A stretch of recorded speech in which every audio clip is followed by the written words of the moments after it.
사랑하고 존경하는 국민 여러분, 이석현 국회의장님을 비롯한 선배 동료 의원 여러분, 그리고 국무총리와 국무위원 여러분, 새정치민주연합 김광진 의원입니다. 오늘은 박근혜 대통령이 이곳 국회에서 취임식을 가진 지 꼭 2년이 되는 날입니다.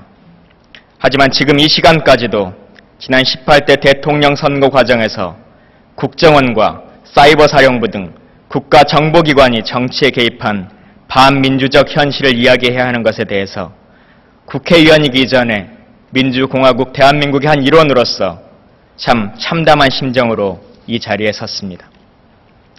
국무총리께 질문하겠습니다.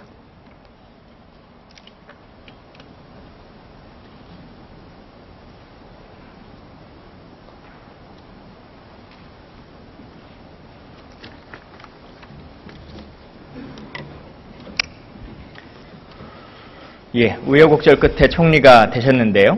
총리가 되시고 4명의 국무위원을 임명 제청하셨습니다. 맞죠? 예. 그렇습니다. 예. 그 4명은 총리께서 선정하셨습니까?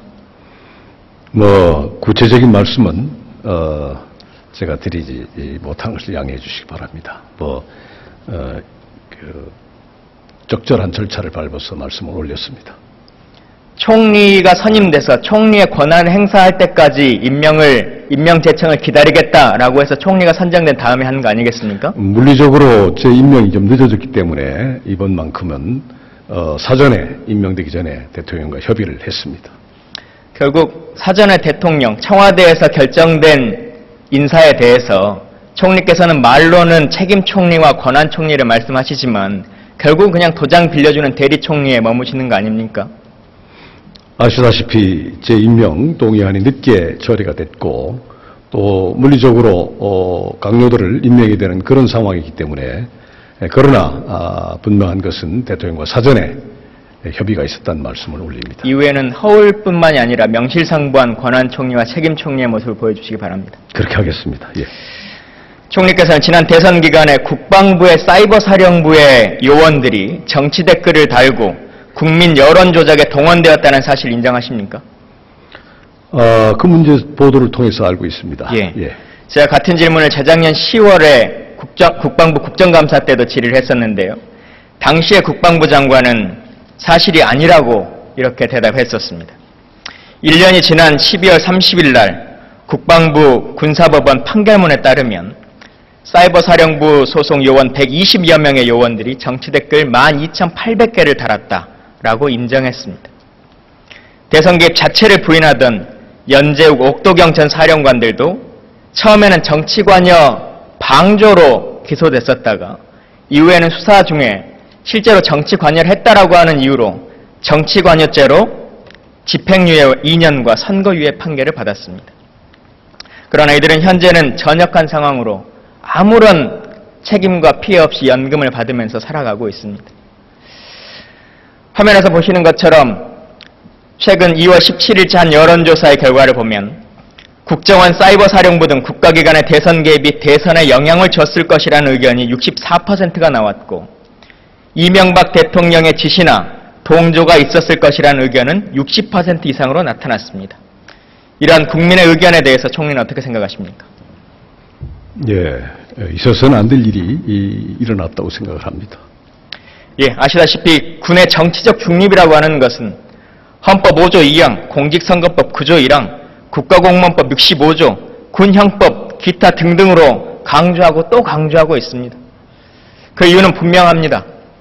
지난 1961년에 박정희 육군소장에 의해서 일어난 5.16 군사 쿠데타, 그리고 1979년에 전두환 육군소장에 의해서 일어난 12.12 군사 반란과 같은 이런 끔찍한 일들이 대한민국에서는 더 이상 일어나지 말았으면 좋겠다는 생각 때문입니다.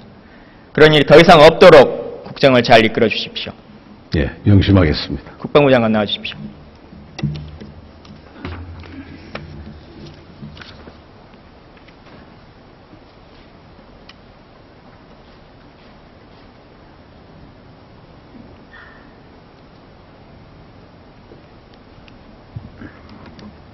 예. 사이버사령부의 정치 개입을 판결했던 판결문을 같이 한번 보시겠습니다. 판결문에 나온 구체적인 정치관여 행위에 대해서 제가 몇 가지 좀 읽어보겠습니다.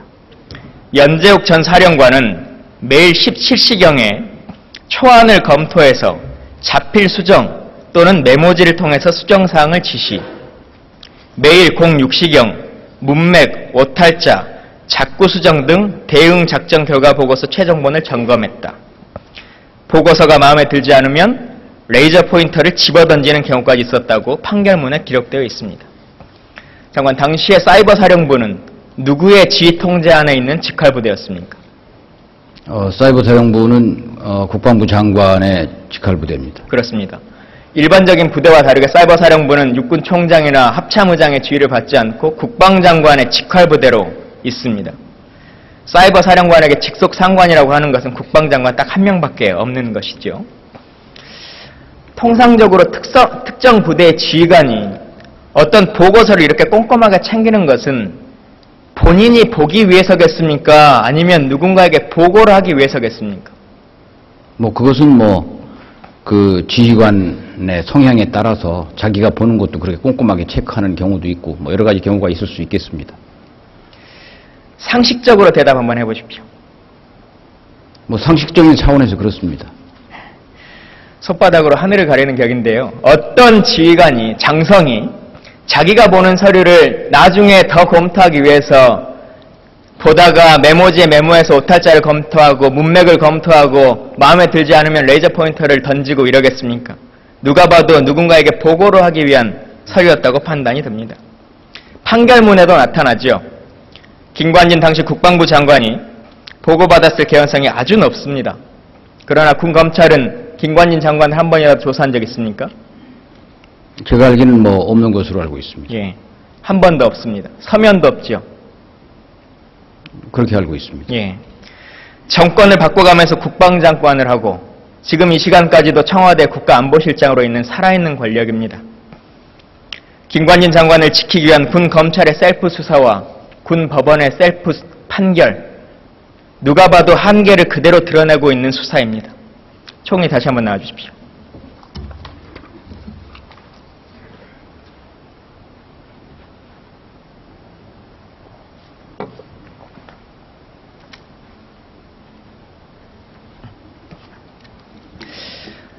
근본적인 한계가 있었던 아까 말씀드린 셀프 수사와 셀프 판결이 있었던 군사법원의 판결문에서조차도 사이버 사령부와 국정원 등이 이런 국가정보기관이 연관되어 있다라고 하는 합리적인 의심을 가질 수 있습니다.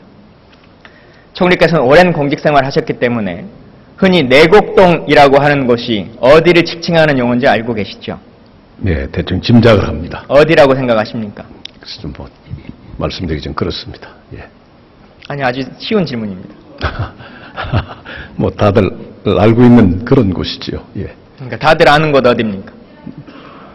국정원 아니겠습니까? 예, 국정원입니다. 예. 판결문에 이렇게 되어 있습니다. 내곡에서 온 정보가 있습니다. 시간 되실 때 전화로 말씀드리겠습니다.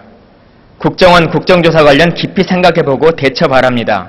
등의 문자 메시지를 옥도경 당시 사령관과 전임 사령관이었고 현직 국방부 정책비서관이 주고받은 문자 메시지입니다. 어떤 거대한 컨트롤 타워 아래서 사이버 사령부와 국가정보원이 이 선거 계획과 관련한 정보를 주고받았던 것이 아닌지 하는 의혹을 제기할 수밖에 없습니다. 저희가 연재욱 국방부 정책기획관의 차량 일지를 확인해 봤는데요. 선거를 한 달 앞두고 업무협조차라고 하는 이유로 4번 청와대를 방문합니다. 이분이 전직 사이버 사령관이고 현직 국방부의 정책실장이고 정책기획관이고 그리고는 공교롭게도 박근혜 정부가 들어오고는 첫 번째 국방비서관이 된 분입니다. 왜 이분이 이렇게 정권 말기에 청와대를 방문했는지 저도 국민도 참 궁금하다고 생각합니다. 제가 지난 2년간 사이버 사령부와 관련한 이 국가정보기관의 대선 계획과 관련해서 핵심 5인방을 확인했습니다. 핵심 5인방은 이렇게 됩니다. 이명박 박근혜 정권에서 국방부 장관을 지냈던 김관진 현 청와대 국가안보실장, 그리고 이명박 전 대통령의 최측근이었던 김태효 전 청와대 대외전략기획관, 육군 소장 출신의 이종면 전 국정원 3차장, 연재욱 전 사이버 사령관이자 박근혜 정부 첫 청와대 국방비서관, 그리고 또 한 명이 있는데요. 포털업계 출신의 김철균 전 청와대 뉴미디어 비서관이자 박근혜 대선 캠프의 SNS 본부장입니다. 이 핵심 5인방 중에서 김관진 실장은 살아있는 권력이라 수사를 못했다 치더라도 김철균에 대해서는 아직까지 어떠한 수사도 이루어지지 않고 있습니다. 반드시 수사가 필요한 부분이라고 생각하는데 총리는 어떻게 생각하십니까?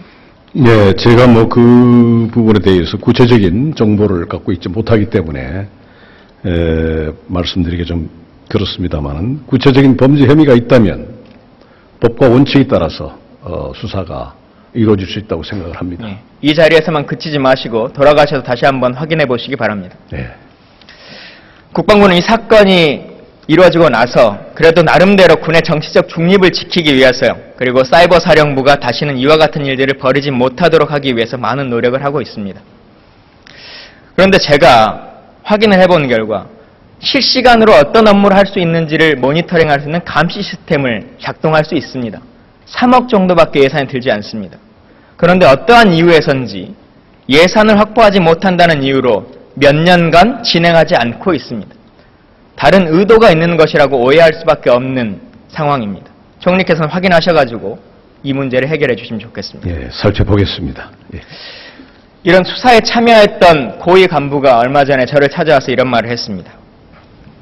수사 및 판결 과정에서 많은 외압이 있었다. 저녁 이후에 이 모든 것을 기자회견 등을 통해서라도 밝히고 싶다. 그게 군인의 양심이라고 저를 찾아와서 이렇게 말을 했습니다.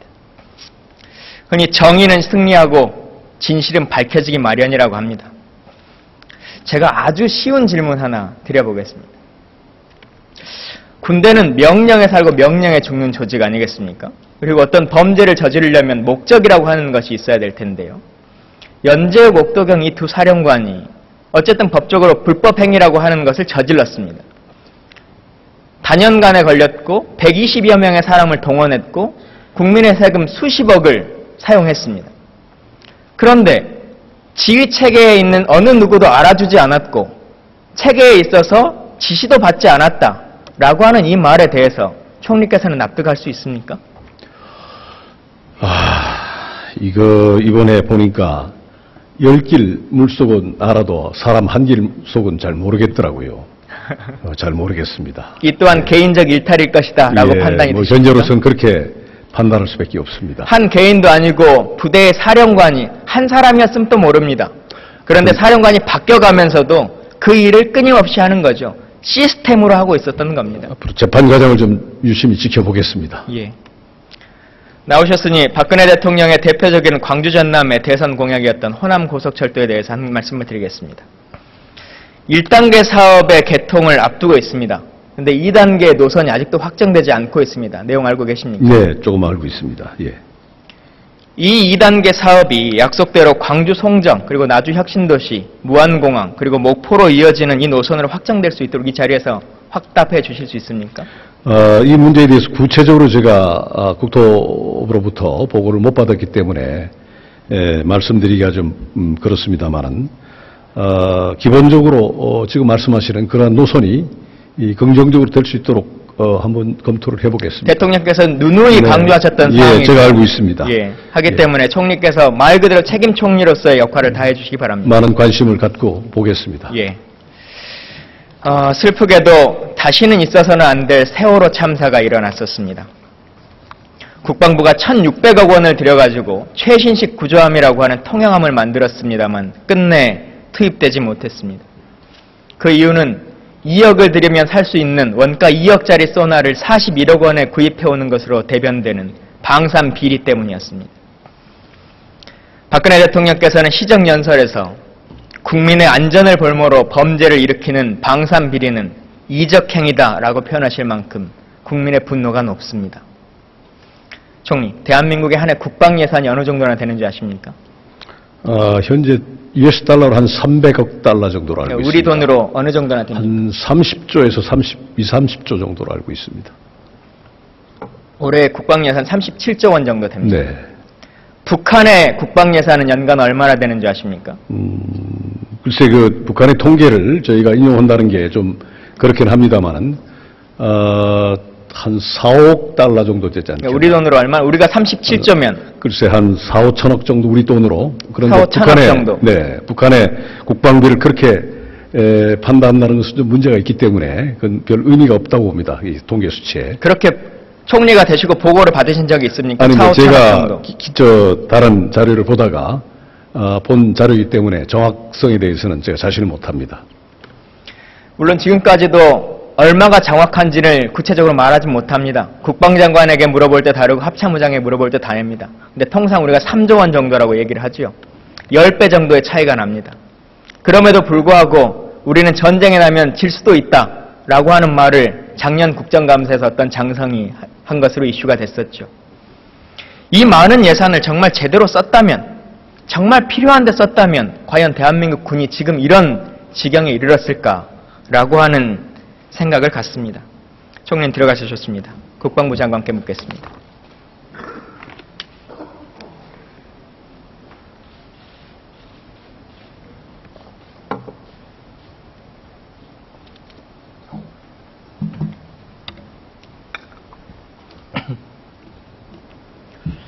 장관께서도 잘 아는 짝퉁 부품의 차기 호위함, 출동하지 못한 통영함, 합참의 EMP 시설의 성능 미달, 북한 소총에 뚫리는 방탄복, 중국산 짝퉁 베레모, 물에 가라앉는 특전사 배낭, 이 모든 것들이 최근 몇 달간 밝혀진 방산비리의 일부입니다. 전직 참모총장이 방산비리에 연루돼서 구속되고 수사 중인 제독은 한강에서 투신을 하고 현직 참모총장은 대정부 질문이 있기 이틀 전에 자진 사퇴했습니다. 방산비리 근절을 위해서 105명의 방위사업비리 합동수사단이 출범했습니다. 잘 알고 계시죠? 예. 이들이 새로운 사건을 별로 밝혀내지 못하고 있습니다. 왜라고 생각하십니까? 합수단은 지금 최선을 다해서 여러 가지 제보라든지 이런 걸 통해서 있었던 문제점을 지금 수사를 잘 하고 있다고 저는 보고 있습니다. 그동안은 지난 국감에서 나왔던 것들만은 다시 한번 반복하고 있지요. 많은 사람들이 이렇게 얘기를 합니다. 예견된 일이다. 왜냐? 국방 분야라고 하는 것은 용어도 어렵고 또 군피아라고 하는 것처럼 군 내외의 인적 네트워크를 잘 알아야 됨에도 불구하고 군에서 파견한 군 검찰 6명이 방산 분야에 전혀 연관성이 없는 사람으로 착출했기 때문이다 라고 하는 말들이 많습니다. 장관께서는 이들에 대해서 방산 전문가로 인원을 좀 변경할 용의가 있습니까? 그 의원님, 이번에 합수단에 참여한 국방부에서 파견된 인력이 22명인데 그 인원들은 합수단과 서로 협조를 해서 군에서 가지고 있는 인력 중에서 아주 우수한 인력들을 파견한 것입니다. 다만 방위사업청에 근무했던 인원들은 수사의 여러 가지 공정성이라든지 이런 걸 고려해서 그렇게 한 것입니다. 장관 스스로가 직원들을 그렇게 믿지 못하는 상황에서 어떻게 수사를 하겠습니까? 알겠습니다. 사실 방산비리라고 하는 것은 어제 오늘의 문제는 아니죠. 그동안 많이 밝혀져 왔었고 몰라서 우리가 해결하지 않는 것들이 아닙니다. 잘 아시는 것처럼 계룡대 군납비리 사건, 이게 제가 가지고 있는 당시의 수사 지휘도와 차명계좌 입출금 내역서입니다. 군도 2009년도부터 다 가지고 있었던 겁니다. 그럼에도 지금까지 수사하지 않고 있죠. 이 문제 다시 재수사할 용이 있습니까? 계룡대 근무지원단 수사는 당시 김영수 소령의 제보에 의해서 수사를 하고 종결한 사건인데 앞으로 범죄 혐의의 유무나 공소 시효의 도과 문제 또 전역한 사람들 여러 가지 그런 걸 고려해서 저희들이 검토를 하겠습니다. 그때 자신 있게 말했던 정옥군 참모총장이 지금 구속되어 있죠. 네, 그렇습니다. 예, 알겠습니다. 들어가셔도 좋습니다.